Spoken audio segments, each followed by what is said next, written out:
Have you seen the footage of real alien mummies shown at the Mexican Congress? Or the meeting of the American government where UFOs filmed by pilots were officially shown? Today I will show you concrete evidence that we are not alone in this world. From random photographs to real videos and testimonies from high-ranking officials. And here's the first question I would like to ask you. How did an ancient civilization without knowledge of complex lifting mechanisms and precise engineering calculations manage to create perfectly shaped structures? Yes, I'm talking about the Egyptian pyramids and what has been found in them. Upon closer examination, it becomes clear that all the pyramids of Giza are located at the intersection of the longest latitude and longitude. The explanation for this phenomenon raises many questions. There is a theory suggesting that in the past, there could have been an advanced human civilization whose knowledge we have lost. However, the hypothesis of intervention by extraterrestrial civilizations is also popular. According to one version, aliens may have visited Earth and helped humanity build the pyramids, leaving behind their technologies and knowledge. This theory is supported by an article published in 1988,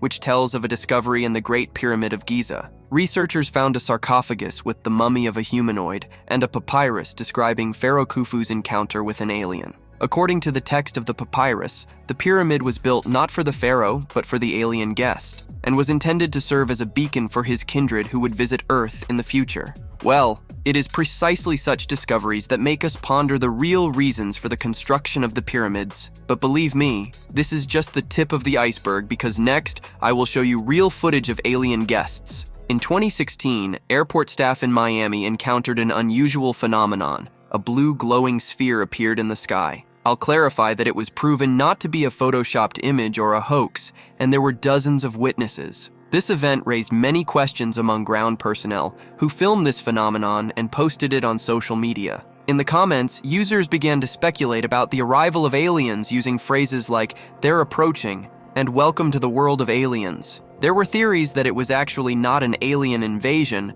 but a rocket launch from Cape Canaveral shortly before sunrise, which explains the appearance of the impressive blue light. But there's one little detail. Airport staff have been working for years. Launches happen quite often, but such an object was seen for the first time. Draw your own conclusions. The Phoenix Lights in 1997 also became one of the most prominent and discussed cases of UFO sightings. These glowing objects were observed by thousands of people in the sky over the Sonoran Desert in Phoenix and other parts of Mexico in March of that year. Observations occurred between 7:30 p.m. and 11:30 p.m. local time and covered nearly 350 miles from the Nevada border through Phoenix to the Tucson border. Witnesses described lights flying over the area at regular intervals, which was captured in numerous photos and videos. These images were shown many times on popular television channels such as Discovery and History, contributing to further dissemination of information about this phenomenon. The Phoenix Lights remain one of the most mysterious and unexplained events in the history of UFO sightings, and the most interesting part is that no one ultimately could provide a reasonable explanation for what was seen,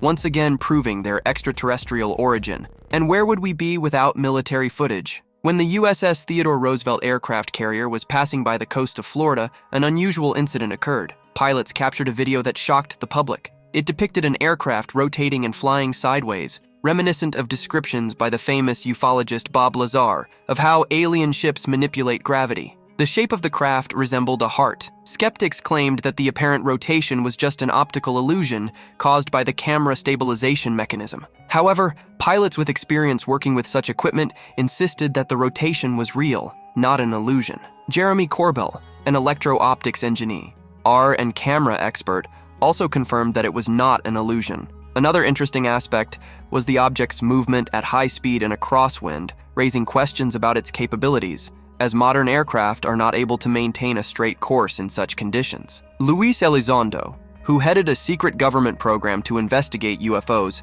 released this video. He resigned, expressing disagreement with how the government approaches UFO research and national security. Elizondo noted that many military personnel encounter such phenomena but do not report them, fearing negative effects on their careers. And where else can we encounter aliens if not in space? In a video published by NASA, an unidentified object in the form of an elongated line was recorded in space during astronauts' spacewalk for repairs on the International Space Station. ISS cameras captured this object hovering behind one of the astronauts for several seconds. After the video was posted online, numerous hypotheses about its origin arose. from assumptions about a spacecraft from Earth to opinions about a glare on the camera lens. Interestingly, NASA itself decided to publish the video without providing any comments or explanations regarding the origin of the object. This raised even more questions and speculations. Some wonder why NASA publishes such materials if they are not accompanied by explanations, as if it were an attempt to tacitly confirm the existence of other civilization, and if not,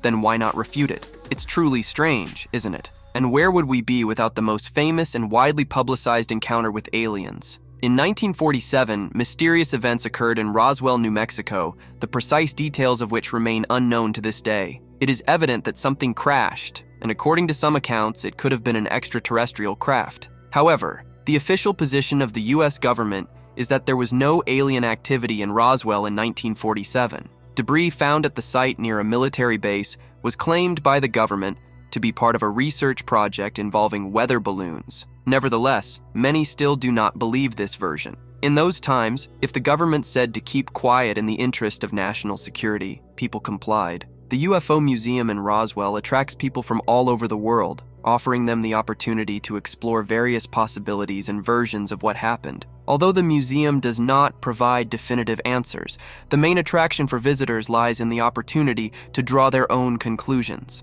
The main allure of this museum is the mystery it preserves. Everyone loves mysteries, and this mystery is one of the biggest in our history. And from my side, I'll add that where there's smoke, there's usually fire, and if you weren't convinced by all the above, maybe you'll listen to the US government. David Fravor, former head of the Department of Analysis of Unexplained Anomalous Phenomena at the US Department of Defense, expressed concern at a congressional hearing about the long-term program to collect data on UFOs, access to which was denied to him. Fravor stated that the US government has secretly been in talks with humanoid aliens about 4 feet tall who had 3 spines and the ability to telepathically communicate with each other and with humans. In his video address, the scientist showed several photographs allegedly depicting these aliens. As you can understand, this video caused a wide resonance in society. Given Fravor's authority and his significant contribution to science, including work with major defense companies and obtaining numerous patents, many wonder about his motives. Why did the scientist, on his deathbed, decide to share information that could cast doubt on his entire career? This question remains open, increasing trust in his final confession. But it's not just the US government. Even Mexico has begun an open dialogue about the existence of UFOs, as if something is brewing. Renowned journalist and ufologist Jaime Maussan presented findings at a session of the Mexican Congress that, in his opinion, may indicate the existence of alien life forms. These mummies were found in mines near Palpa and Nazca in Peru, and radiocarbon dating showed their age to be about 1,000 years. Maussan claimed that molecular analysis confirms the extraterrestrial origin of these beings. According to Maussan's description, the creatures had a non-human nature. They had 3 fingers, elongated heads, and reached a height of approximately 5.7 feet. It was also claimed that inside the mummies there were eggs with embryos and implants containing cadmium and osmium. However, these claims have raised serious doubts and criticism from the scientific community. Most scientists and experts are skeptical of such statements